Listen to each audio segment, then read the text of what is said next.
Well, thank you very much for joining me yet again. I'm Louise Skeen and I'm the CEO of the Slender Boss program, and I'm also the owner of Personal Fitness for Women. Now, this is episode 20 and I think that's a bit of a milestone for myself to get to episode 20, and thank you for listening to my episodes about women's health and nutrition and fitness and hormones and everything that keeps us well, from mindset through to obviously looking after our bodies internally and externally, because what we all want out of life is energy and longevity, and that's what we're aiming for. So thank you. Today's topic is all about stress and whether stress is actually our friend or is it our enemy. Now that might sound like a little bit of a silly question to ask, because we think of stress as being an enemy, but really at the end of the day, sometimes some stress can actually be good for us.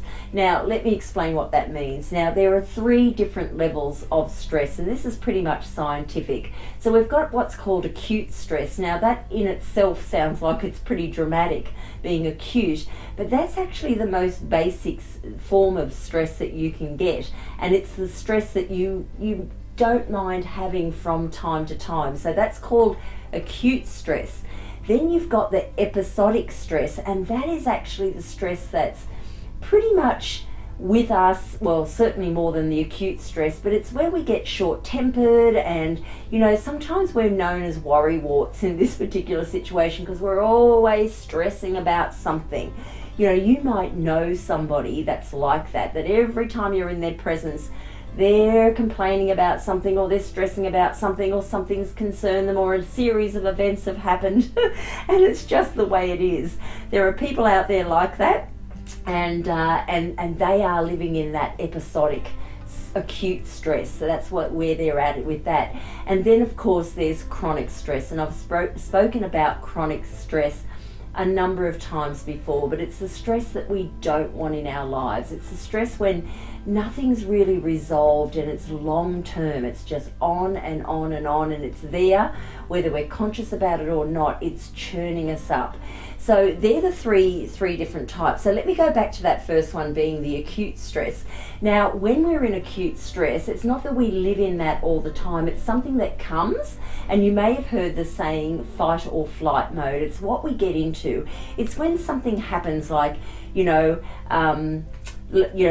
had an argument with someone, let's say, and you get all riled up, you get into that stressful situation, and then the whole thing passes by, and then everything goes back to normal. Your breathing goes back to normal, the anxiety level starts to settle down, the churning in your stomach stops, and it's pretty quick. It might happen 5, 10, 15 minutes or whatever, and then it starts to settle down again. Okay, that there is acute stress. You might get it with an exam, something like that. So I think you know what I'm talking about. But of course, when you have that acute stress in that fight or flight mode, what happens is cortisol comes in, and it's a beautiful thing that we've been born with. We all are born with cortisol. But what it does is it releases, it's a hormone that releases in our bodies, and it's there to protect us. And I often resort to something like a light bulb, when we switch the lights on and off and then suddenly the power goes out. What happens is our power comes on to just temporarily keep us going, and then when everything starts to settle down again, or the repairmen come out and fix the power, our lights are all back on again, so to speak. So I hope that analogy kind of worked out there for you. But that's exactly what happens with cortisol. It releases, the hormone releases to protect us. We get through the stressful situation, which people refer to as fight or flight, and then we actually settle back down again, and the cortisol releases and goes back to normal, and everything's back to normal. That is the way life should be. But in that situation as well, there may be times where you get that sudden adrenaline, that fight or flight mode for a situation that's super negative. For example, you may have had a house break-in, and excuse me, I'm going to have a sip of water. Oh, sorry about that, I could just feel my throat going. So, a house break-in where an intruder was there and you've been faced in a terrible situation. You may have had an accident, a car accident. You might have lost a loved one, and unexpectedly and suddenly. And what does that do to you? Well, it creates a massive amount of stress, but not one that you can forget. So when that acute stress happens, that's, again, you are in fight and flight, and in that particular situation, you will come back again to release your cortisol and it'll all settle back down again, but you can't forget what happened.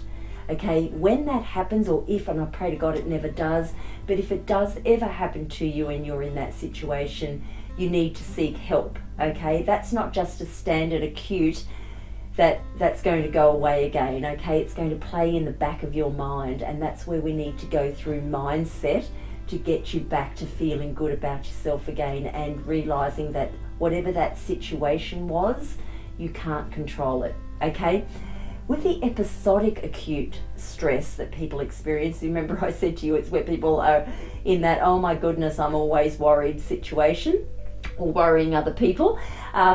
This is the stress that can be a little bit frustrating because it's always there. And, with my training with women, I often class it as like almost being in the victim mode often. And I don't want to be negative when I say that to you, or if you're sitting there listening to this and thinking, oh my gosh, that's me, but I'm not, I'm not that type of person, I'm not a whinger and anything like that. I'm certainly not in victim mode.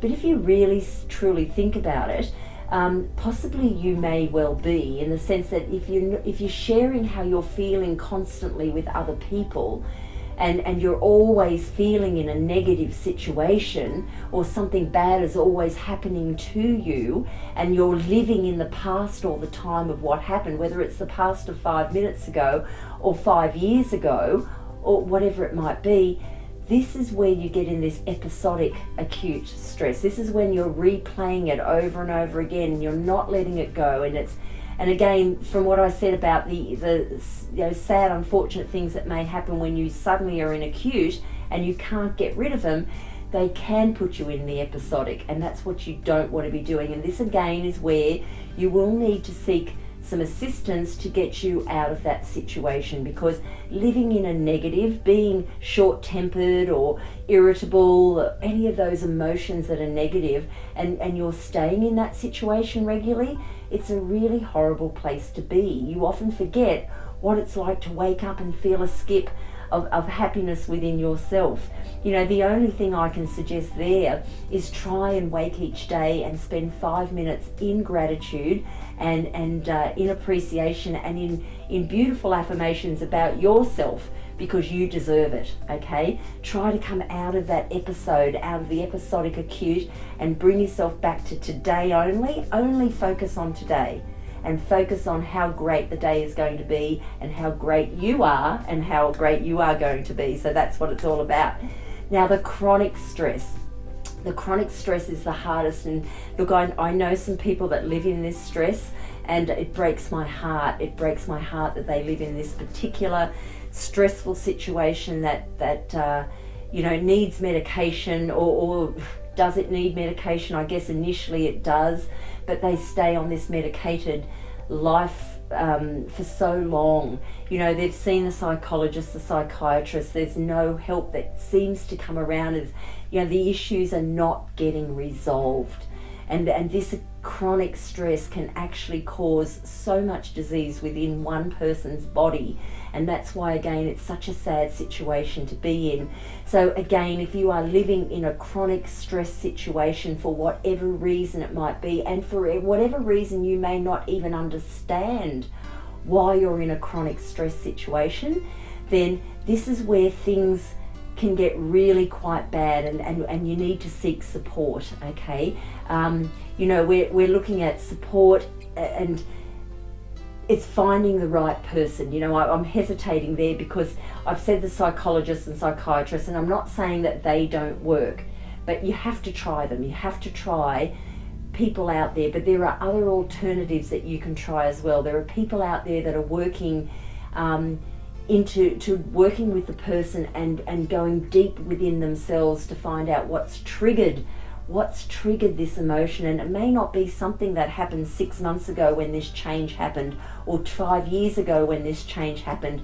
It possibly and probably may have happened way back when you were in a toddler state, up to the age of 7, or in that teenage state.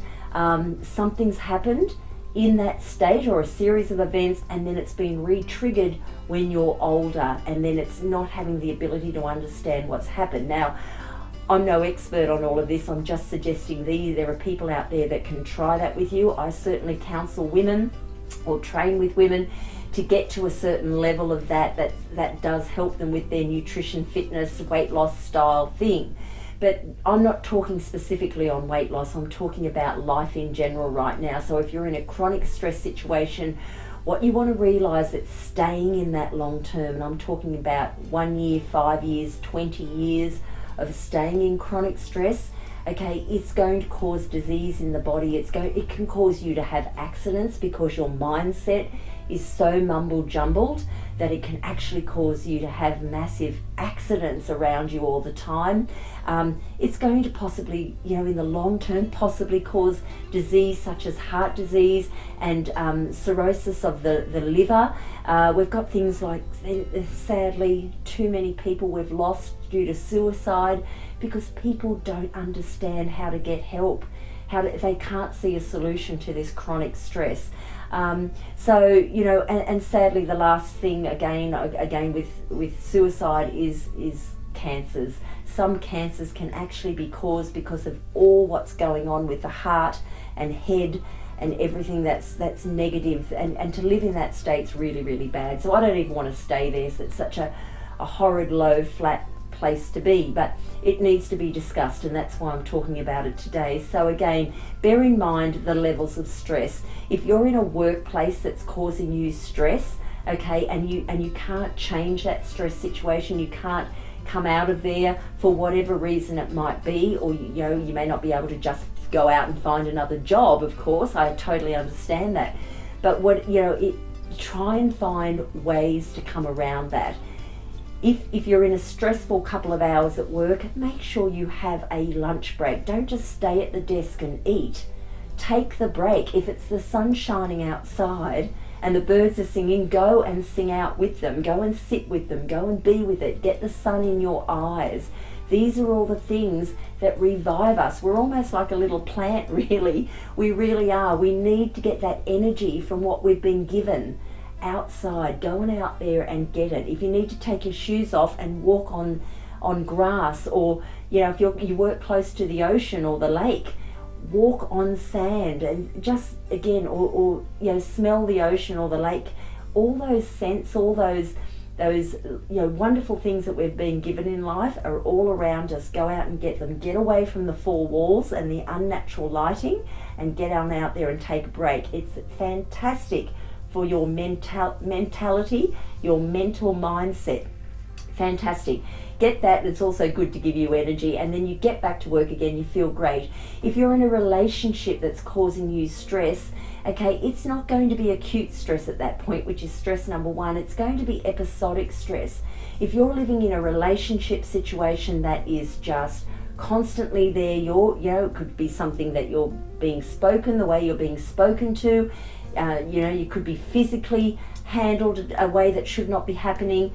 That is episodic stress. That is the stress you do not want in your life. And again, this is where help is needed, and this is where we've got to find pathways for you to get relief from that situation. Okay, I'm not a marriage counsellor. I can't tell you what the solution is to that, but there are people out there that can. So please go on out there and try and fix that situation, because you do not want to live in episodic acute stress, and you don't want to live in chronic stress. They're the two stresses that you don't want in your life. So let's find ways to relieve them. Try not to turn to alcohol. Try not to turn to overeating. I know it's easier said than done. Try not to turn to drugs. Those short-term solutions, where do they get you? They just make you unhappier. Okay, we've got to find ways to get out the chemicals out of our body. The best things that you can do is eat well, eat very, very well, drink lots of water every single day, and please move your body. If you are suffering with anxiety, depression, or acute stress or episodic stress, the best thing you can do is move your body. When it releases the endorphins through your bloodstream, It goes through to your head and your brain, and the way you feel 20 minutes later is amazing. Okay, it is a drug in itself, and I don't understand why enough people don't promote it. So please get on out there, move your body. If you can get outdoors and do it, fantastic. If not, just using muscle strength and using your own body weight and elevating your heart rate, 20 minutes minimum if you can. 20 minutes is all you need to do to feel amazing, and your head talk will make you feel amazing too. Don't forget the affirmations that I spoke to you about. If you don't know anything about them, look me up, or definitely look up affirmations. Talk to yourself positive, because our brains believe what we tell it. So if you're constantly telling it negative, what's it going to believe? Okay, you are a beautiful person. We're all wonderful. It's a great life out there. We want to live it to our best with as much energy as we've got and feeling great about ourselves. Thanks for listening to the episode today. Don't forget to look me up on YouTube and my other platforms that I've got out there. And thank you again for joining me, and I'll see you on my next episode. Thanks for watching. I hope you subscribe to my channel and follow me on social media plugged in on your screen right now. Thank you, and stay healthy, stay happy.